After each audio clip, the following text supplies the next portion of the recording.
प्रथम श्लोक का हम और आप सभी उच्चारण करेंगे। सच्चिदानंद रूपाय सच्चिदानंद रूपाय विश्वोत्पत्त्याद हेतवे विश्वोत्पत्त्याद हेतवे तापत्रय विनाशाय तापत्रय विनाशाय श्री कृष्णाय वयं नमः। श्री कृष्णाय वयं नमः। बड़ी सुंदर बात कही। सच्चिदानंद रूपाय विश्व उत्पत्त्याद हेतवे तापत्रय विनाशाय श्री कृष्णाय वयं नमः। सच्चिदानंद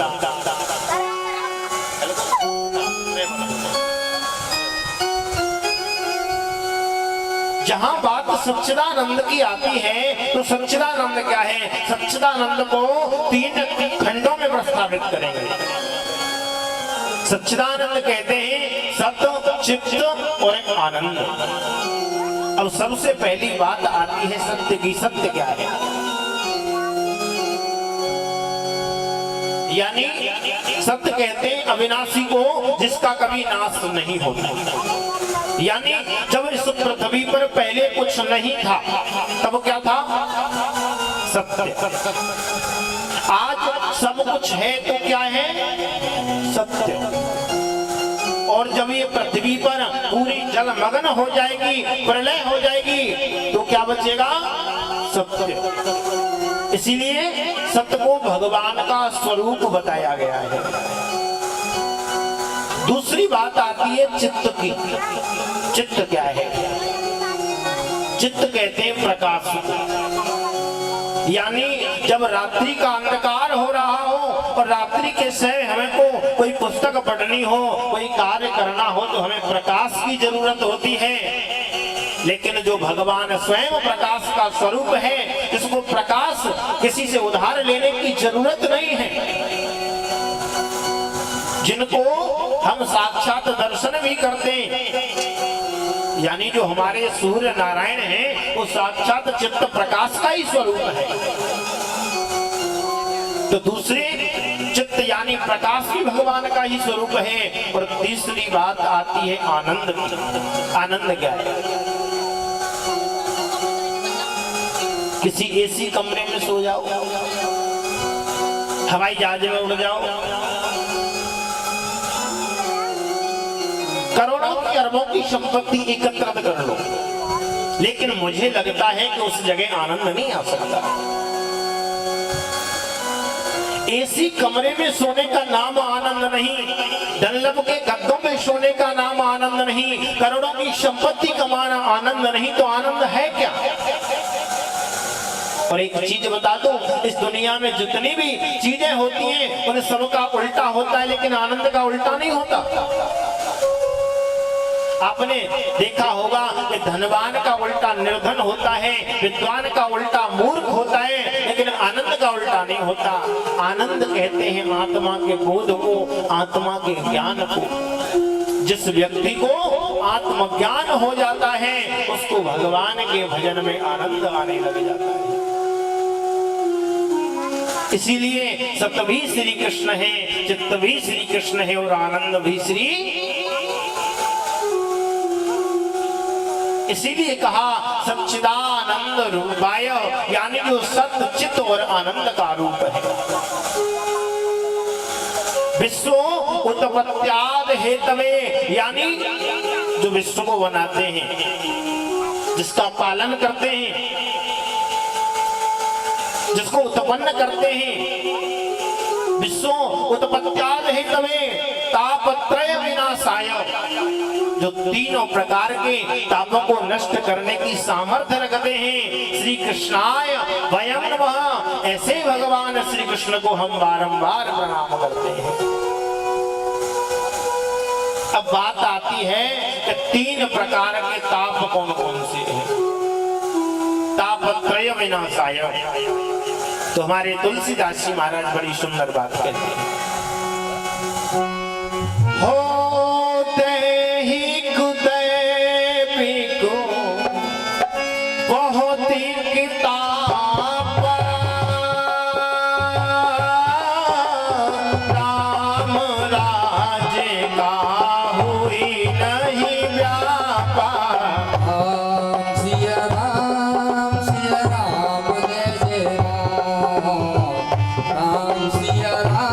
सिया राम जय जय राम।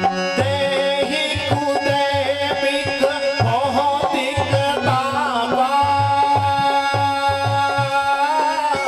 राम राज्य का हुई नहीं व्यापा। सिया राम जय जय राम।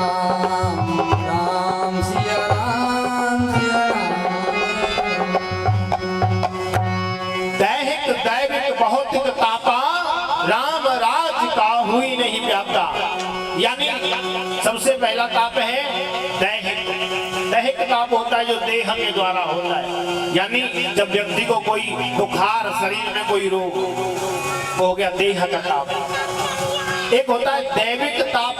दैविक ताप होता है जो देवताओं के द्वारा कष्ट दिया जाता है। और एक होता है भौतिक ताप, जैसे कोई महामारी फैल जाती है, जैसे हमारे भारत में फैल रही थी। तो ये होता है भौतिक, यानी जो एक साथ अनंत व्यक्तियों में फैल जाता है। दैहिक दैविक भौतिक तापा, राम राज का हुई नहीं व्यापा। ये भगवान श्री राम के राज्य में किसी को व्यापक नहीं दे। और अब कलयुग के ताप कौन से हैं जरा आपको बता दूं कि कोई तन दुखी, कोई मन दुखी, कोई धन बिन रहे तो उदास, और थोड़े थोड़े सब दुखी, तो सुखी राम के दास। कोई तन दुखी, कोई मन दुखी, कोई धन बिन रहे तो उदास, और थोड़े थोड़े सब दुखी, सुखी राम के। कोई बेचारा तन से दुखी है, कोई मन से परेशान है, और भैयाओं थोड़े थोड़े तो सब दुखी हैं, सुख तो केवल भगवान के दासों को है।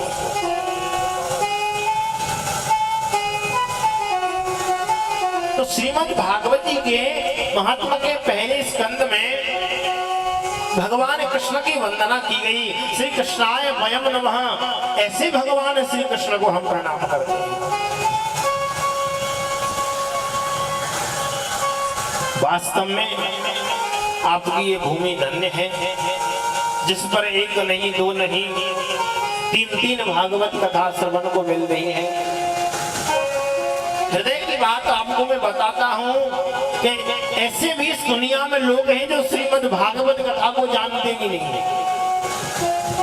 ऐसे इस दुनिया में लोग हैं कि श्रीमद् भागवत कथा को जानते नहीं। सुनना तो बहुत बड़ी बात है, और महाराज मनुष्यों की तो बात छोड़ो, देवता तक इस कथा के लिए तरस जाते हैं। आप वास्तव में बाजना नगर के वासी धन्य हो, जो इन संतों की कृपा आपके ऊपर हो रही है। और जहाँ संतों की कृपा हो जाती है, उस जगह किसी भी चीज की कोई कमी नहीं रहा करती।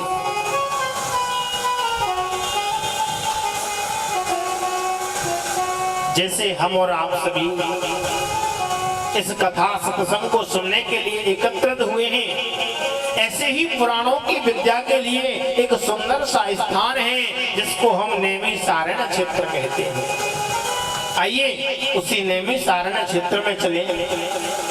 वैसे तो ये क्षेत्र भी कोई नैमिषारण्य से कम नहीं है, जहाँ पर संत विराजमान हैं, और जहाँ मेरे महावीर बजरंग बली बैठे हुए हैं, वो कोई नैमिषारण्य से कम नहीं है। जहाँ भगवान की कथा होती है, वहाँ तीर्थ चल कर के आते हैं, लेकिन आप तो धन्य हो जो आपको भगवान की कथा मिल रही है। और जो श्रीमद् भागवत कथा श्रवण के लिए जिनके पैर नहीं चलते, वो तो और ज्यादा धन्य है।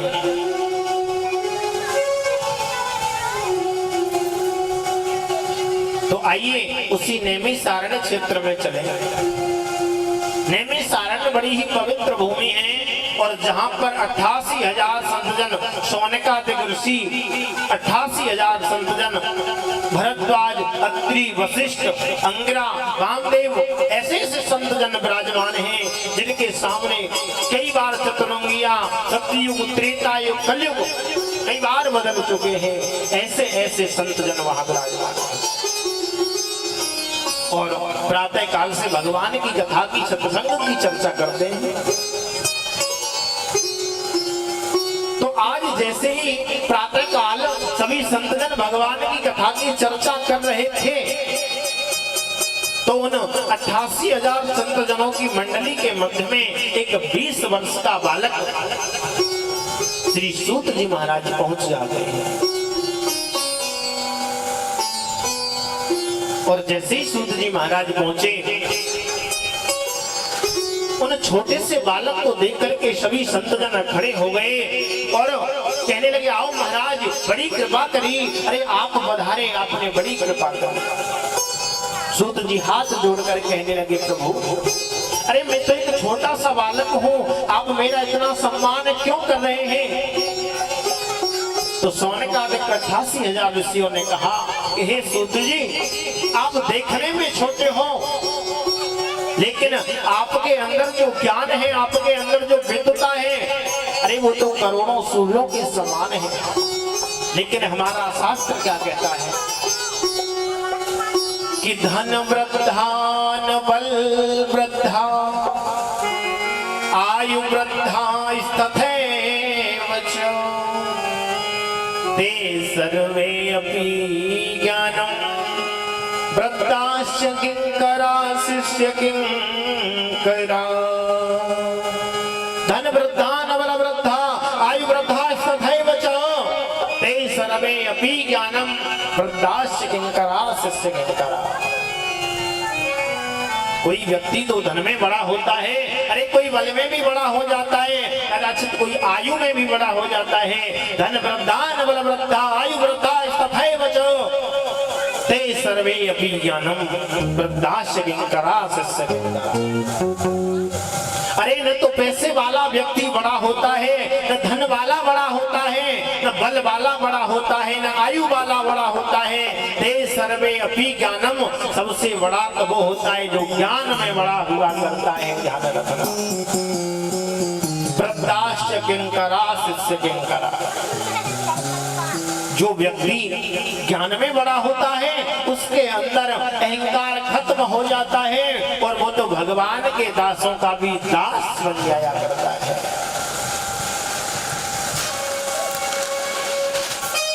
हम गर्व से कहते हैं कि भारतवासी हैं। अरे भारत की संस्कृति हमारे की क्या है? हम गर्व से इस बात को कह देते हैं कि हम भारतवासी हैं। अरे हम उस राम के भक्त हैं, उस कृष्ण के भक्त हैं। लेकिन प्यारे, एक बार उसके जीवन में नजर डालो कि भगवान श्री राम ने किया क्या, भगवान श्री कृष्ण ने कहा क्या। विचार करने का विषय है। हम छाती ठोक कर तो कह देते हैं कि हम राम के भक्त हैं, लेकिन प्यारे राम ने किया क्या? लिख रहे हैं तुलसीदास जी महाराज, हो प्रातःकाल उठे के रघुनाथा मातु पिता गुरु ना वही माथा।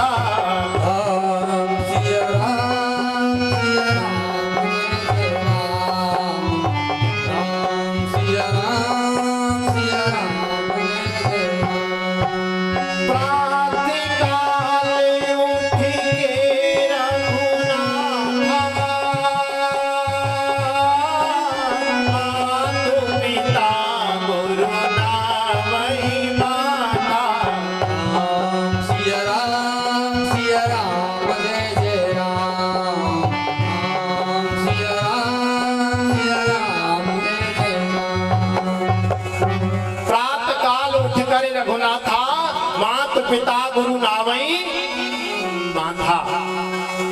भगवान श्री राम जब प्रातः काल उठते थे तो माता पिता और गुरु के चरणों में शीश नवाते थे। लेकिन आजकल क्या हो रहा है कि प्रातः काल कल युग के पूता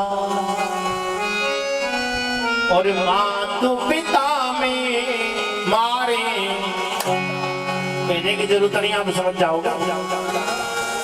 प्रातः काल कलयुग के पूता और माता पिता में मारे, ये भगवान श्री राम की संस्कृति है। हम श्री राम के भक्त हैं, हम भारत के वासी हैं। हम छाती ठोक करके कहते हैं कि हमने रामचरितमानस पढ़ा है। अरे जिसने राम के एक गुण को नहीं लिया, रामचरितमानस को 100 बार भी पढ़ देगा तो मुझे लगता है कोई फायदा नहीं होगा। केवल रामचरितमानस की एक चौपाई को पढ़ करके उस पर ध्यान दिया जाए तो पूरी रामचरित को पढ़ने की जरूरत नहीं, एक चौपाई व्यक्ति का उद्धार करने वाली है। ध्यान रखना।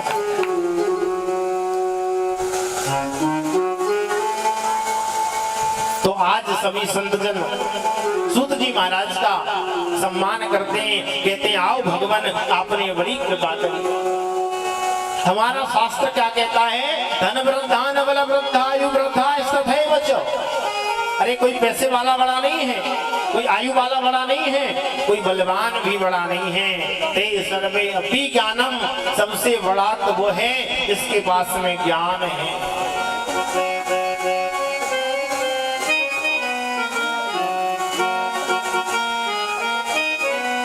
तो मेरे प्रेमी बंधुओं, आज सभी संतों ने सूत जी का स्वागत किया और स्वागत करने के बाद में आज सूत जी महाराज मंच पर मंचासीन हुए। कहने लगे कि आप देखने में छोटे हो सूत जी, लेकिन आपके हृदय में जो ज्ञान का प्रकाश है वो तो इतना तेज है, कोटि सूर्य समप्रभ। अरे वो तो करोड़ों सूर्यों के समान है। आप हमें कोई ऐसी कथा श्रवण कराओ, आप हमें कोई ऐसा मार्ग बताओ जिससे सुगम में भगवान की प्राप्ति हो जाए। श्री कृष्ण प्राप्ति साधनम शाश्वत तत्वाधुना। हमको कोई ऐसा मार्ग बताओ जिससे सहज में भगवान की प्राप्ति हो जाए। तो आज भगवान की प्राप्ति का साधन पूछ करके सूत जी महाराज गदगद हो गए। कहने लगे आपने अपने लिए नहीं, संसार की भलाई के लिए एक प्रश्न पूछा है। संसार की भलाई किसमें है? हमारा जीवन क्या है? संसार की भलाई है भगवान के नाम में जीव को लग जाना, सबसे बड़ी भलाई संसार की।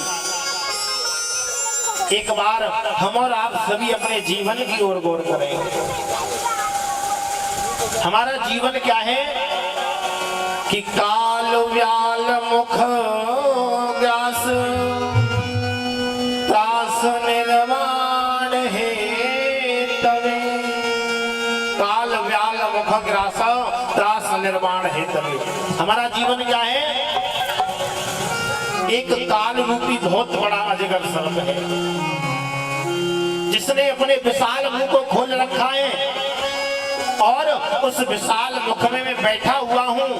अब एक बात बताओ, मैं कब तक सुरक्षित हूँ जब तक वो सर्प काल रूपी अजगर अपने मुख को बंद नहीं करता।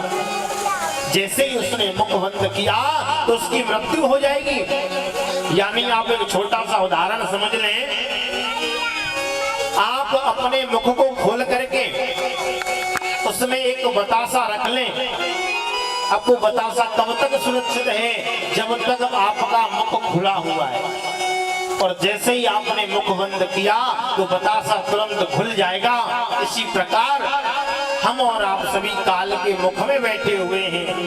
जैसे ही काल अपने मुख को बंद कर लेता है तो हमारी मृत्यु हो जाती है।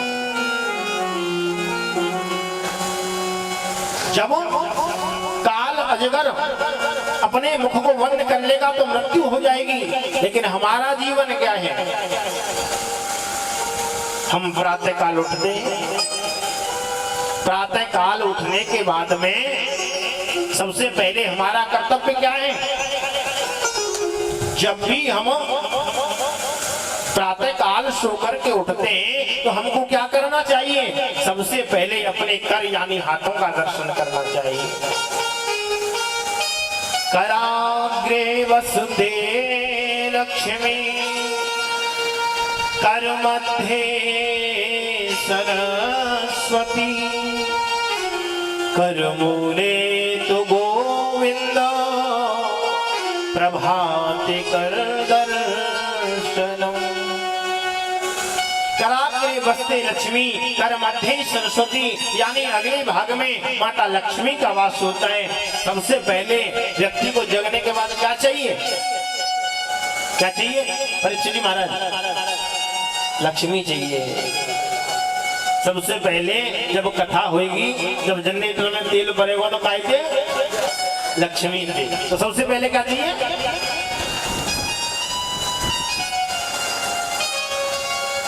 कराग्रे वस्ते लक्ष्मी, यानी अग्र भाग में लक्ष्मी वास करती है। तो व्यक्ति को क्या जरूरत है? सबसे पहले लक्ष्मी चाहिए, कर मध्य सरस्वती, फिर चाहिए बुद्धि, यानी लक्ष्मी को किस जगह पर खर्च करना है। कर मूले तो गोविंद, यानी मूल भाग में भगवान गोविंद। जब हमारे पास में लक्ष्मी आ गई और बुद्धि आ गई तो फिर उसकी रक्षा करने के लिए भी भगवान गोविंद चाहिए। प्रभाते कर दर्शनम, जो व्यक्ति प्रातः काल अपने कर का दर्शन करता है, मैं दावे से कहता हूं वो कभी धनहीन नहीं रह सकता। ध्यान रखना।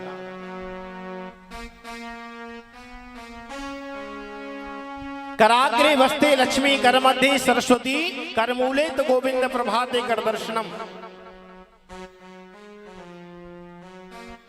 और उसके बाद हमको क्या करना चाहिए? उसके बाद हमारा पैर रखा जाता है माता भूमि पर, तो माता भूमि की भी वंदना होनी चाहिए। समुद्र बसने देवी पर्वत स्थर मंडले, विष्णु पत्नी नमस्तोभ्यम पाद स्पर्शम क्षमा क्षमे। समुद्र बसने देवी पर्वत स्तर मंडले, हे समुद्र पर बसने वाली देवी, आपके ऊपर बड़े बड़े पर्वत विराजमान हैं। समुद्र बसने देवी पर्वत स्तर मंडले, विष्णु पत्नी नमस्तुभ्यम, हे भगवान विष्णु की पत्नी, पाद स्पर्शम, आपके चरणों को छू करके हम क्षमा मांगते हैं।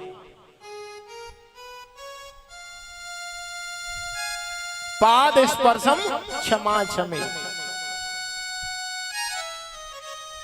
तो हमको प्रातः काल इस कार्य को करना चाहिए। लेकिन आजकल हमारे भारत की संस्कृति इतनी बदल गई है कि जब भारत की संस्कृति की ओर देखते हैं तो दिल घबराता है। प्रातः काल हम उठते हैं तो हमको कर दर्शन करना चाहिए, लेकिन बंधुओं आज प्रातः काल कर का नहीं, आज तो चाय के कप का दर्शन होता है। हाँ जी के ना जी? प्रातः काल कर का दर्शन होना चाहिए, लेकिन अब कर का नहीं, चाय के कप का। लेकिन किसी ने कहा है क्या कि राम राज्य में दूध था और कृष्ण राज्य में घी, और आज के राज्य में चाय है, तो फूंक फूंक के। भगवान श्री राम के राज्य में दूध था और कन्हैया ने खूब माखन खायो, और आज के राज्य में तो महाराज जी चाय फूंक फूंक के पी। तो मेरे प्रेमी बंधुओं, जरूरत है कि हम अपनी संस्कृति को पहचाने। श्रीमद् भागवत हमको सिखाती है कि हमारा सद्मार्ग क्या है, यानी हमारा जीवन पशुओं की तरह जीना नहीं। अरे एक बात बताओ, संसार में प्रातः काल उठना, उठ करके चाय नाश्ता, ऑफिस जाना, एक कार्य, अरे ये तो पशुओं का जीवन है। जैसा आया था जीव वैसा ही चला गया। तो आज श्री सूत जी महाराज सौनकादिक ऋषियों के प्रश्न का जवाब देते हैं। कृष्ण प्राप्ति करम शाश्वत साधनम तत्वाधुना, यदि किसी को भगवान की प्राप्ति करनी हो तो क्या करना चाहिए? कि श्वास श्वास पे कृष्ण भज, वृथा श्वास जने खोय, ना जाने आश्वास को आमन होय न होय। श्वास श्वास में कृष्ण भजे, प्रथा श्वास जन खोए, और ना जाने या श्वास को आमन हुए ना हुए। यानी जो श्वास निकल करके जा रहा है, पता नहीं वापस आएगा कि नहीं आएगा। तो मेरे प्रेमी बंधुओं, एक बार श्री सूत जी महाराज सोनकादिक ऋषियों को कथा श्रवण कराते हैं कि श्री नारद जी महाराज एक बार बड़ी तीव्र गति से दौड़ते हुए चले आ रहे थे।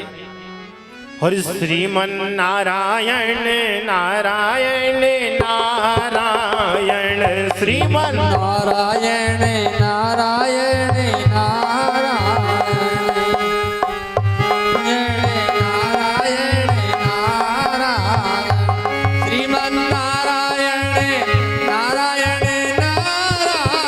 जय हो।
बोलिए नारायण भगवान की जय। जय जय श्री राधे। अब हाथ उठे आधे, जय जय श्री राधे। आज नारायण नारायण कहते हुए श्री नारद जी महाराज बड़ी तीव्र गति से दौड़ते हुए चले आ रहे थे। और जब दौड़ते हुए चले आ रहे थे नारायण नारायण कहते हुए, तो सबसे पहले काशी में गए, पुष्कर गए, हरिद्वार गए, संतों के आश्रम में गए, गृहस्थ आश्रम में गए, लेकिन मन में संतोष नहीं हुआ। आज तो दौड़ते दौड़ते नारद जी महाराज जब सब तीर्थों में घूमे तो मन में संतोष नहीं हुआ, लेकिन जैसे ही श्रीधाम वृंदावन में आए तो वृंदावन में आकर के उन्होंने देखा है एक जवान माता है और दो वृद्ध पुरुष पास में लेटे हुए हैं। और जिस माता के आगे बेटा वृद्ध हो जाए तो उस माता को बड़ा कष्ट होता है। यदि माता के आगे बेटा की मृत्यु हो जाए तो माँ को बड़ा कष्ट होता है, और माँ के सामने यदि बेटा वृद्ध हो जाए तो भी माँ को कष्ट होता है। क्योंकि एक बात बता दूं, जितने भी हमारे यहाँ पुराण हैं उन सब में एक सबसे बड़ा अलग पुराण है, वो है वात्सल्य पुराण। जितना बच्चे की फिगर माता कर सकती है, मुझे लगता है बेटा नहीं कर सकता।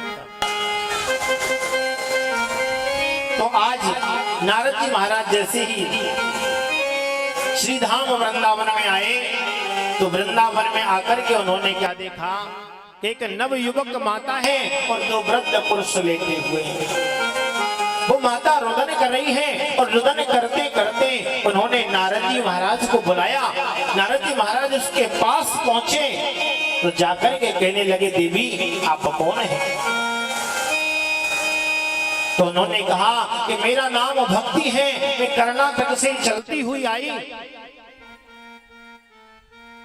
और ये मेरे दोनों पुत्र हैं, एक है ज्ञान और दूसरा है वैराग्य। ये कलयुग के प्रभाव से वृद्ध हो गए हैं। मैं वृंदावन में आई तो मैं तो नव युवक हो गई, लेकिन ये मेरे पुत्र वृद्ध हो गए। आज नारद जी महाराज ने वेद का पाठ किया, वेदांत का पाठ किया, लेकिन जब तक गीता का, वेद का, वेदांत का पाठ चलता है तो थोड़ा सा उठ करके बैठ जाते हैं और जैसे ही पाठ पूरा हुआ वृद्ध होकर के लेट जाते हैं। कहने का भाव, इससे हमको भी ज्ञान मिलता है। जब तक हम भगवान की कथा सुनते हैं तब तक हमारा पाप करने को मन नहीं करता, और जब भगवान की कथा नहीं सुनते तो जीव पाप करता है। आज आप कोई पाप करने का विचार करेंगे तो आपके हृदय में जो ठाकुर जी हैं, ठाकुर जी की कथा है, वो आपको रोकेगी। यानी जो आपने भगवान की कथा सुनी है वो आपको रोकेगी, भाई इसको मत करिए, अधर्म है। इसी प्रकार जब तक पाठ होता है तब तक वो उठ करके बैठ जाते हैं और जैसे ही पाठ पूरा हुआ तो वृद्ध होकर के लेट जाते हैं।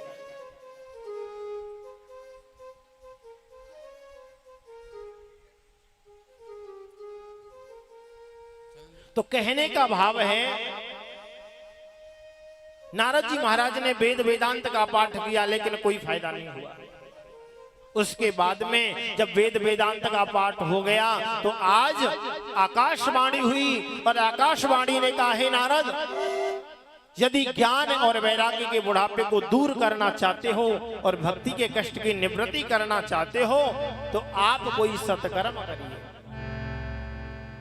आप कोई सत्कर्म करिए। तो आज नारद जी महाराज वहां से उठ करके चले जाते हैं और सीधे पहुंच जाते हैं सनत कुमारों के पास। सनक सनंदन सनत कुमार जो चार भाई हैं, केवल भगवान का ध्यान करते हैं। संतों के पास में संसार का काम नहीं होता, काम होता है तो केवल भगवान के नाम का। अब कुछ लोग कह रहे हैं आपके यहाँ कि बाबा 3-3 कथा क्यों करवा रहे हैं, एक कथा से ही काम हो जाता। लेकिन एक बात बता दूं, वो कौन है जो भगवान की कथा के तत्व को नहीं जानते, जो भगवान की कथा के तत्व को नहीं जानते। अरे श्रीमद् भागवत महापुराणम द्रव्यम संयुक्तम, श्रीमद् भागवत महापुराण, ये श्रीमद् भागवत तो अमृत है और जो अमृत का जितना पान करेगा, प्यारे अमृत में तो आनंद ही आया करता है, जितना पान कर लो। लेकिन लिख रहे हैं तुलसी महाराज, हो रामचरित्र जेहि सुनत अगाही, रस विशेष जाना दिन नाही। सिया राम जय जय राम, राम सिया राम जय जय राम। रामचरित्र जेहि सुनत अगाही, रस विशेष जाना तिन नाही।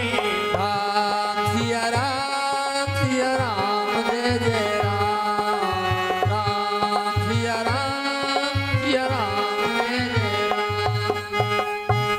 रामचरित्र जेहि सुनत अगाही, रस विशेष जाना तिन नाही।